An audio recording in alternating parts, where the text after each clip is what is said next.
ನಾವು ನಮ್ಗೆಲ್ಲ ಗೊತ್ತಿರೋ ಹಂಗೆ ಇವಾಗ ನ್ಯಾಚುರಲ್ ಆಗಿ ಹಣ್ಣಾಗಿ ಸಿಗ್ತಕ್ಕಂಥದ್ದು ತುಂಬಾ ಈಗ ವಿರಳ. ಸೊ ಈಗ ಏನ್ ಮಾಡ್ತಿದ್ದಾರೆ, ಮಾರ್ಕೆಟ್ ಅಲ್ಲಿ ಆರ್ಟಿಫಿಷಿಯಲಿ ರೈಪನಿಂಗ್ ಮಾಡ್ತಾ ಇದ್ದಾರೆ. ಸೊ ಅಂತ ಹಣ್ಣನ್ನ ತಿನ್ನೋದು ಎಷ್ಟು ಸೂಕ್ತ, ಅದನ್ನ ಹೇಗ್ ನಾವು ಗುರುತಿಸಬೇಕು, ಅದರಿಂದ ಏನೆಲ್ಲ ದುಷ್ಪರಿಣಾಮಗಳಾಗುತ್ತೆ ಅನ್ನೋದ್ರ ಬಗ್ಗೆ ಹೇಳ್ಬೇಕು ಸರ್. ಖಂಡಿತ. ಯಾಕೆ ಅಂತಂದ್ರೆ ಇದು ಪ್ರೆಸೆಂಟ್ಲಿ ನೀಡ್ ಆಫ್ ಎರಾ ನಾವು ತಿಳ್ಕೊಬೇಕಾಗಿದೆ. ಯಾಕೆ ಅಂತಂದ್ರೆ ಮಾವಿನ ಹಣ್ಣು ನೈಸರ್ಗಿಕವಾಗಿ ಪ್ರಕೃತಿದತ್ತವಾಗಿ ಆಗಿರುವಂಥದ್ದು. ನೀವು ಅದರ ಸಮೀಪ ಹೋದರೆ ಸಾಕು, ಘಮ ಘಮ ಘಮ ಘಮ ಘಮ ಅನ್ನೋ ಒಂದು ಪರಿಮಳ ನಿಮ್ಮ ಮೂಗಿನ ರಂಧ್ರ ನಾಳಗಳನ್ನು ಕೊರೆದು ಬ್ರೇನಿಗೆ ಸೇರುತ್ತೆ. ಮಾವಿನ ಹಣ್ಣು ತಿಂದೇ ಇದ್ರೂ ಅದರ ಸ್ಮೆಲ್ಲಿಗೆ ತಿಂದಿರೋ ಭಾವ ಆಗುತ್ತೆ. ಆದರೆ ಅನೈಸರ್ಗಿಕವಾಗಿ ಮಾಗಿದ ಹಣ್ಣು ನಿಮಗೆ ಶೈನಿಂಗ್ ಕಾಣುತ್ತೆ. ಫಿಲ್ಮ್ ಹೀರೋಯಿನ್ಗಳು ಪೇಂಟ್ ಹಚ್ಕೊಂಡು ಬಂದು ನಿಮ್ಮ ಎದುರುಗಡೆ ಕಂಡ್ರೆ ಹೇಗೆ ಕಾಣುತ್ತೋ ಹಾಗೆ ಮಾವಿನ ಹಣ್ಣು ಇರುತ್ತೆ.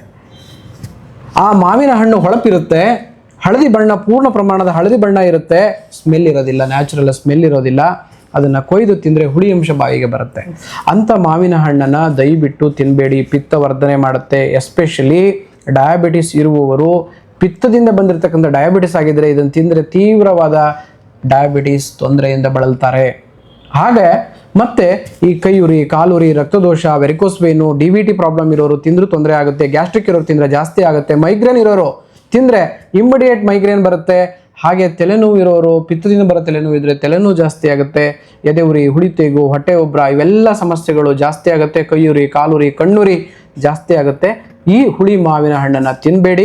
ನೀವು ಮತ್ತೆ ಕೇಳಿದ್ರಿ ನೈಸರ್ಗಿಕವಾಗಿ ಯಾವ ಥರ ಹಣ್ಣು ಮಾಡಬೇಕು, ಆ ಹಣ್ಣು ತಿನ್ಬೇಕೋ ಬೇಡವೋ ಅಂತ. ನೋಡಿ, ಕ್ಯಾಲ್ಸಿಯಂ ಕಾರ್ಬೈಡ್ ಅಂತೇಳಿ ಇವತ್ತು ನಾವು ಆರ್ಟಿಫಿಷಿಯಲ್ ಆಗಿ ಹಣ್ಣು ಮಾಡುವಂತಹ ಒಂದು ಕೆಮಿಕಲ್ ಹಾಕ್ತಾರೆ. ಭಾರತ ಸರ್ಕಾರ ಗಮನದಲ್ಲಿರಲಿ, ಇದನ್ನ ಬ್ಯಾನ್ ಮಾಡಿದೆ. ಆದರೂ ಕೂಡ ಈ ವ್ಯಾಪಾರಸ್ಥರು ಒಂದು ದಿನ ಬಿಟ್ರೆ ಹಣ್ಣಾಗುತ್ತೆ, ಕೂತು ಮಲಗು ಅಂತ ನಮ್ಮ ಹಿರಿಯರು ಹೇಳ್ತಾರೆ. ಅಂದ್ರೆ ನಿಂತ್ಕೊಂಡ ಮಾತ್ರ ನಮಗೆ ಅಷ್ಟು ಕಾಣಿಸ್ತಿರುತ್ತೆ. ಖಂಡಿತ. ನಾನೊಂದು ಗಾದೆ ಮಾತು ಹೇಳಿದೆ, ಅಂದ್ರೆ ಕೂತು ಮಲಗು, ನಿಂತ್ಕೊಂಡೆ ಮಲಗಿಬಿಟ್ರೆ ಪೆಟ್ಟು ಬೀಳುತ್ತೆ ಅಂತ. ಸೊ ಕೂತ್ ಮಲಗು ಅಂತ ಹಿರಿಯರು ಹೇಳ್ತಾರೆ. ಹಾಗೆ ಒಂದು ದಿನ ವೇಟ್ ಮಾಡಿ ತಿಂದ್ರೆ ಹಣ್ಣಾಗುತ್ತೆ ನ್ಯಾಚುರಲ್ ಆಗಿ. ಒಂದು ದಿನ ಬಿಟ್ಟು ಕೊಯ್ದ್ರೆ ನಾಳೆಕಿಗೆ ಬಲ್ತೋಗಿರುತ್ತೆ, ಹಣ್ಣಾಗುತ್ತೆ. ಆದರೆ ನಮ್ಮ ಈ ದುಷ್ಟ ಬುದ್ಧಿಯಿಂದ ಬೇಗ ದುಡ್ಡು ಮಾಡಬೇಕು, ಬೇಗ ಅದನ್ನ ಕೊಯ್ದು ರೇಟ್ ಇದೆ ಮಾರ್ಬಿಡ್ಬೇಕು ಅನ್ನೋ ಒಂದು ಡಿಮ್ಯಾಂಡ್ ಇದ್ದಾಗ, ಕೆಟ್ಟ ಬುದ್ಧಿಯಿಂದ 10 ರೂಪಾಯಿ ದುಡಿಯಕ್ಕೆ ಹೋಗಿ 1000 ರೂಪಾಯಿ ಖರ್ಚು ಮಾಡುವಂತಹ ಕ್ಯಾನ್ಸರ್ ಅನ್ನ, 1000 ರೂಪಾಯಿ ಖರ್ಚು ಮಾಡುವಂತಹ ಪ್ಯಾರಲೈಸಿಸ್ ಅನ್ನ, 1000 ರೂಪಾಯಿ ಖರ್ಚು ಮಾಡುವಂತಹ ಹಾರ್ಟ್ ಅಟ್ಯಾಕ್ ಅನ್ನ ತರುವಂತಹ ಡೆಡ್ಲಿ ಪಾಯ್ಸನ್ ಕ್ಯಾಲ್ಸಿಯಂ ಕಾರ್ಬೈಡ್ ಅನ್ನ ನಿಮ್ಗೆಲ್ಲರಿಗೂ ಹಾಕಿ ಉಣಿಸ್ತಿದ್ದಾರೆ. ಹಾಗಾಗಿ ಅದನ್ನು ನೀವು ಗಮನದಲ್ಲಿಡಬೇಕು. ಆತ್ಮೀಯ ವೀಕ್ಷಕರೇ, ಮಾವಿನ ಹಣ್ಣನ್ನು ಕೊಯ್ತಾರೆ, ಅಲ್ಲೇನೆ ಸ್ಪ್ರೇ ಮಾಡ್ಬೋದು. ಇಲ್ಲ ಅಂತಂದರೆ ಅದು ಜಸ್ಟ್ ಈ ಪುಡಿ ಇರುತ್ತೆ, ಕಲ್ಲಿನ ಸಣ್ಣ ಸಣ್ಣ ಕಲ್ಲಿನ ರೂಪದಲ್ಲಿರುತ್ತೆ ಕ್ಯಾಲ್ಸಿಯಂ ಕಾರ್ಬೈಡ್. ಅದನ್ನು ಸಣ್ಣ ಪಾಕೆಟನ್ನು ಅವರು ಏನು ಟ್ರೇ ಹಣ್ಣು, ಈ ಮಾವಿನಕಾಯಿ ಟ್ರೇಯಲ್ಲಿ ಇಟ್ಟರೆ ಸಾಕು, ತುಂಬ ಒಳ್ಳೆ ಘಮ ಘಮ ಘಮ ಅಲ್ಲದೆ ಇರುವ, ಕಲರ್ ಬಂದಿರುವ, ಹಳದಿ ಬಣ್ಣಕ್ಕೆ ತಿರುವ ಮಾವಿನ ಹಣ್ಣು ಆಗುತ್ತೆ.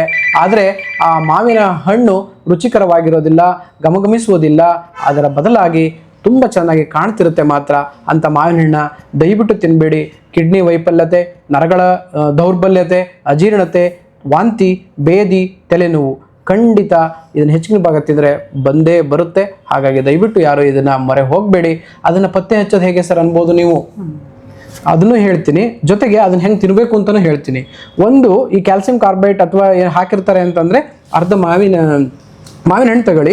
ಮಾವಿನ ಹಣ್ಣಿಗೆ ಅರ್ಧ ನಿಂಬೆ ಹಣ್ಣನ್ನು ತಗೊಂಡು ಅದರ ಬುಡಭಾಗಕ್ಕೆ ತೊಟ್ಟಿರುತ್ತಲ್ಲ, ಆ ಬುಡಭಾಗ ತಿಕ್ಕಿ ಅದು ಕಪ್ಪು ಬಣ್ಣಕ್ಕೆ ತಿರುಗಿದ್ರೆ ಕ್ಯಾಲ್ಸಿಯಂ ಕಾರ್ಬೈಡ್ ಇದೆ ಅಂತ.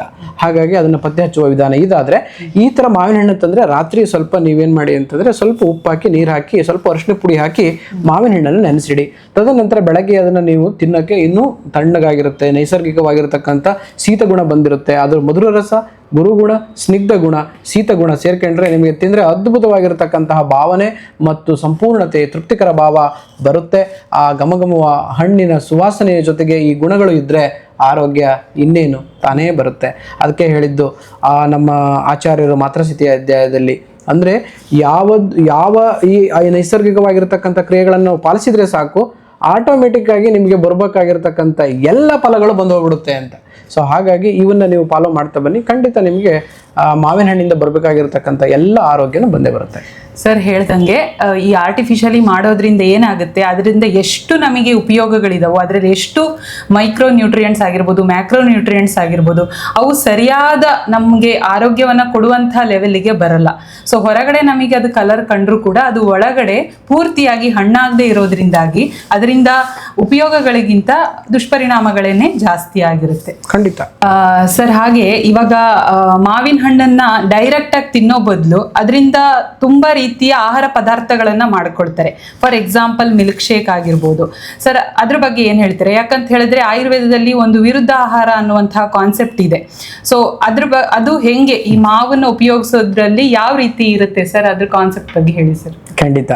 ಮಾವಿನ ಹಣ್ಣನ್ನು ನಾವು ವಿವಿಧ ರೂಪಗಳಾಗಿ ನಾವು ಸೇವಿಸ್ಬೋದು. ಒಂದು ಮಾವಿನ ಹಣ್ಣಿನ ಸ್ವೀಕರಣೆ ಭಾಳ ಪ್ರಸಿದ್ಧವಾಗಿರ್ತಕ್ಕಂಥದ್ದು ನಮ್ಮ ಗ್ರಾಮೀಣ ಪ್ರದೇಶದಲ್ಲಿ.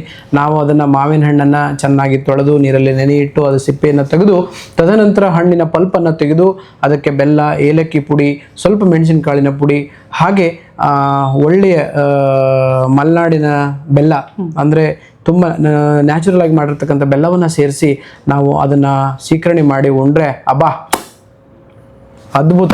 ಸೊ ಅಂತಹ ಅದ್ಭುತವಾಗಿರತಕ್ಕಂಥ ಸ್ವೀಕರಣೆಯನ್ನು ನೀವು ನೆನೆಸಿದರೆ ಸಾಕು, ಬಾಯಲ್ಲಿ ನನಗೆ ಜುಳು ಜುಳು ನೀರು ಬರ್ತಾ ಇದೆ.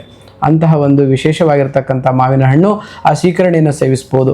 ತದನಂತರ ನಿಮಗೆ ಮಾವಿನ ಹಣ್ಣಿನ ಪಲ್ಪ್ ತೆಗೆದು ಅದನ್ನು ನೀವು ಹಣ್ಣಿನ ಮಿಕ್ಸರಿಗೆ ಹಾಕಿ ಅದಕ್ಕೆ ಇದೇ ಐಟಮ್ಗಳನ್ನು ಹಾಕಿ ಜ್ಯೂಸ್ ಮಾಡಿ ಕುಡಿಬೋದು.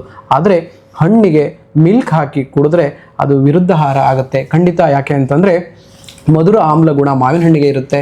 ಹಾಲು ಮಧುರ ರಸ ಸ್ನಿಗ್ಧ ಗುಣ, ಶೀತ ಗುಣ, ಇವೆಲ್ಲವೂ ಕೂಡ ಈ ಪಿತ್ತವೃದ್ಧ ಭಾವ ಅಥವಾ ಹಾಲು ಒಡೆಯುತ್ತೆ. ಈ ಹಣ್ಣಿಗೆ ಹಾಕಿದಾಗ ಒಡೆದ ಹಾಲನ್ನು ತಗೊಂಡ್ರೆ ಅದು ನಮ್ಮ ದೇಹಕ್ಕೆ ಪಿತ್ತವರ್ಧನೆ, ರಕ್ತ ದೂಷಿತ, ಹಾಗೆ ಅಗ್ನಿಮಾಂದ್ಯವನ್ನು, ಸ್ರೋತ ಸನ್ನಿರೋಧವನ್ನು ಅಭಿಸಂಧಿಯಾಗಿ ಮಾಡುತ್ತೆ.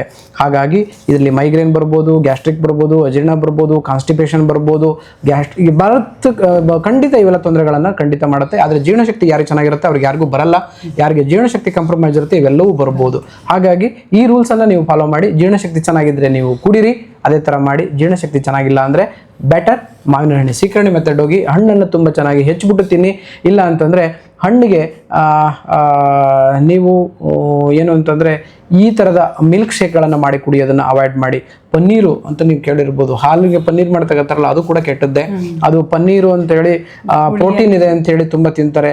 ಆದರೂ ಕೂಡ ಅದು ಇವತ್ತು ಯಾರು ಆಹಾರವನ್ನು ಆರಿಸಿ ಪ್ರೋಟೀನು, ಕಾರ್ಬೋಹೈಡ್ರೇಟು, ಫ್ಯಾಟು ಈ ಥರದ ವಿಟಾಮಿನ್ಗಳನ್ನು ಬೇಕು ಅಂತ ತಿಂತಾರೆ ಅವ್ರು ಯಾರು 100 ವರ್ಷ ಬದುಕಿಲ್ಲ. ಯಾರು ಆಹಾರ ಸಮಗ್ರವಾಗಿ ತಿಂತಾರೆ 100 ವರ್ಷ ಬದುಕಿರೋರು 1000 ಜನ ಇದ್ದಾರೆ. ಈ ಥರ ಆರಿಸಿ ತಿನ್ನೋರು ಬೆರಳೆಣಿಕೆಯಷ್ಟು ಇಲ್ಲಮ್ಮ. ಹಾಗಾಗಿ ಈ ಆಹಾರವನ್ನು ನಾವು ಸಂಪೂರ್ಣವಾಗಿ ಸೇವನೆ ಮಾಡಬೇಕು. ವಿಟಮಿನ್ಸ್ಗಳನ್ನು ನಾವು ಆರಿಸಿ ತಿನ್ನಬಾರ್ದು. ಆರಿಸಿ ರಿಸೀವ್ ಮಾಡೋದು ಯಾವುದು ಅಂದರೆ ನಮ್ಮ ಜೀರ್ಣಶಕ್ತಿ, ಜಠರಾಗ್ನಿ, ಅದು ನಮ್ಮ ಆರಿಸ್ಕೋಬೇಕು ಹೊರತು ನಾವು ಆರಿಸಿ ತಿನ್ನಬಾರ್ದು. ಹಾಗಾಗಿ ನೀವೇನೇ ಮಾಡಿ ನಿಮ್ಮ ಜೀರ್ಣಶಕ್ತಿಯನ್ನು ಅತ್ಯುತ್ತಮವಾಗಿ ಇಟ್ಕೊಳ್ಳಿ.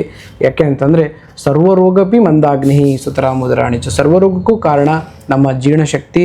ಅದು ಚೆನ್ನಾಗಿದ್ದರೆ ಆರೋಗ್ಯ, ಚೆನ್ನಾಗಿದ್ದರೆ ಆಯು, ಚೆನ್ನಾಗಿದ್ದರೆ ಪ್ರಾಣ, ಚೆನ್ನಾಗಿದ್ದರೆ ಬಲ. ಅದು ಚೆನ್ನಾಗಿಲ್ಲ ಅಂದರೆ ಇವ್ಯಾವು ಇಲ್ಲ, ಅದೇ ಅನಾರೋಗ್ಯ. ಹಾಗಾಗಿ ಆರೋಗ್ಯ ಬೇಕು ಅಂತಂದರೆ ಸರಿಯಾದ ಆಹಾರ ಕ್ರಮವನ್ನು ನಾವು ಪಾಲನೆ ಮಾಡಬೇಕಾಗತ್ತೆ. ಹೇಗೆ ನಮ್ಮ ಆಹಾರ ಷಡ್ರಸಾತ್ಮಕವಾಗಿರಬೇಕು ಅನ್ನೋದ್ರ ಬಗ್ಗೆ ತಿಳಿಸ್ಕೊಟ್ಟಿದ್ದಾರೆ ಸರ್. ಇಷ್ಟೆಲ್ಲ ಮಾಹಿತಿಗಳನ್ನು ತಿಳ್ಕೊಂಡ್ವಿ ಸರ್. ನಿಮ್ಮ ಕೊನೆಯ ಸಂದೇಶ ಏನು ಈ ಒಂದು ಮಾವಿನ ಹಣ್ಣಿನ ಬಗ್ಗೆ? ಸಾಮಾನ್ಯ ಜನರಿಗೆ ಅವರು ಇದೆಲ್ಲ ಕೆಮಿಕಲ್ಸ್ ಅವರಿಗೆ ಅರ್ಥ ಆಗಲ್ಲ. ಸೊ ಅವ್ರಿಗೆ ನೀವು ಕೊಡತಕ್ಕಂತಹ ಒಂದು ಟೇಕ್ ಹೋಮ್ ಮೆಸೇಜ್ ಏನು ಸರ್? ಖಂಡಿತ ನೈಸರ್ಗಿಕವಾಗಿ ಬಂದಿರತಕ್ಕಂಥ ಈ ಮಾವಿನ ಹಣ್ಣನ್ನು ಎಲ್ಲರೂ ತಿನ್ನಿ, ಖುಷಿಯಾಗಿರಿ. ಆದರೆ ಡಯಾಬಿಟಿಸ್ ಇರೋರು, ರಕ್ತ ವಿಕಾರ ಇರೋರು, ಚರ್ಮ ರೋಗ ಇರೋರು, ಹಾಗೆ ಅಗ್ನಿಮಾಂದ್ಯ ಇರೋರು ಹಿತವಾಗಿ ತಿನ್ನಿ, ಮಿತವಾಗಿ ತಿನ್ನಿ, ಒಂದು ಪೀಸನ್ನು ತಿನ್ನಿ. ಯಾಕೆ ಅಂತಂದರೆ ಈ ಮಾಗಿದ ಮಾವಿನ ಹಣ್ಣಲ್ಲಿ ಗ್ಲೂಕೋಸು, ಫ್ರಕ್ಟೋಸು, ಹೈ ಶುಗರ್ ಕಂಟೆಂಟ್ ಇರೋದ್ರಿಂದ ಅದನ್ನು ಹಿತವಾಗಿ ಮಿತವಾಗಿ ತಿನ್ನಿ. ನೀವು ಮಾವಿನ ಹಣ್ಣು ತಿಂದರೆ ಊಟ ಕಡಿಮೆ ಮಾಡಿ, ಮಾವಿನ ಹಣ್ಣು ತಿಂದರೆ ಬೇರೆ ಪದಾರ್ಥಗಳನ್ನು ಕಡಿಮೆ ಮಾಡಿ, ಎಕ್ಸರ್ಸೈಸನ್ನು ಮಾಡಿ, ತಿಂದಿರೋ ಆಹಾರವನ್ನು ಪಚನ ಮಾಡ್ಕೊಳ್ಳಿ, ಆ ಎನರ್ಜಿನ ಕನ್ಸ್ಯೂಮ್ ಮಾಡ್ಕೊಳ್ಳಿ. ಹಾಗಾಗಿ ಏನಾಗುತ್ತೆ ಅಂತಂದರೆ ನೀವು ಸೀಸನಲ್ ಫ್ರೂಟಿಂದ ನೀವು ಅಂದರೆ ಉಪಯೋಗ ಸಿಗುತ್ತೆ, ಸೀಸನಲ್ ಫ್ರೂಟ್ ತಿಂದಂಗೂ ಆಗುತ್ತೆ. ಸೊ ಇದನ್ನು ನೀವು ಫಾಲೋ ಮಾಡಿ. ತದನಂತರ ಈ ಮಾವಿನ ಹಣ್ಣಿನ ಎಲ್ಲ ಗುಣಧರ್ಮಗಳನ್ನು ಎಲ್ಲರಿಗೂ ಸಿಗಲಿ, ಎಲ್ಲರೂ ತಿನ್ನಲಿ. ಸಹಜವಾಗಿ ಮಾವಿನ ಹಣ್ಣನ್ನು ಮಾಡಿ, ಸಹಜವಾಗಿ ಹಿತವಾಗಿ ಮಿತವಾಗಿ ತಿನ್ನಿ. ಈ ಫ್ರೂಟ್ಸ್ ನಮ್ಮ ನೈಸರ್ಗಿಕವಾಗಿ ದೇವರು ಕೊಟ್ಟಿರುವವರ ಎಲ್ಲರ ಪಾಲಾಗಲಿ, ಎಲ್ಲರಿಗೂ ಸಿಗಲಿ. ಎಲ್ಲರೂ ಅದರ ಆನಂದ, ರುಚಿ, ಸುಖ, ಸಂಪತ್ತು, ಮಾವಿನ ಹಣ್ಣಿಂದ ಬರುವುದು ಎಲ್ಲದೂ ನಿಮಗೆ ದಕ್ಕಲಿ ಅಂಥೇಳಿ ಆ ಭಗವಾನ್ ಧನ್ವಂತರಿಯಲ್ಲಿ ನಾನು ಕೂಡ ಕೇಳ್ತಾ ಈ ಮಾವಿನ ಹಣ್ಣಿನ ಸಂದೇಶ ನಿಮ್ಮೆಲ್ಲರಿಗೂ ಉಪಯೋಗ ಆಗಿದ್ದರೆ ಅಷ್ಟೇ ನಮಗೆ ಖುಷಿ. ಹಾಗೆ ಇನ್ನೂ ಹೆಚ್ಚಿನ ಮಾಹಿತಿಯೊಂದಿಗೆ ಈ ಹಲಸಿನ ಹಣ್ಣಿನ ವಿಡಿಯೋದೊಂದಿಗೆ ಮತ್ತೆ ಬರ್ತೀವಿ. ಇದನ್ನು ವಿಡಿಯೋ ನೋಡ್ತಿರೋರು ನೀವು ಈ ಚಂದಾದಾರರಾಗಿ ಇನ್ನೂ ಹೆಚ್ಚಿನ ಪ್ರೋತ್ಸಾಹವನ್ನು ನೀವು ನಮಗೆ ಕೊಟ್ಟಿದ್ದೇ ಆಗಿದ್ದರೆ ಮುಂದಿನ ವಿಡಿಯೋದೊಂದಿಗೆ ಮತ್ತೆ ಹೊಸ ಒಂದು ಐಡಿಯಾಗಳೊಂದಿಗೆ ನಾವು ಮುಂದೆ ಬರ್ತೀವಿ. ಧನ್ಯವಾದ. ನಮಸ್ಕಾರ.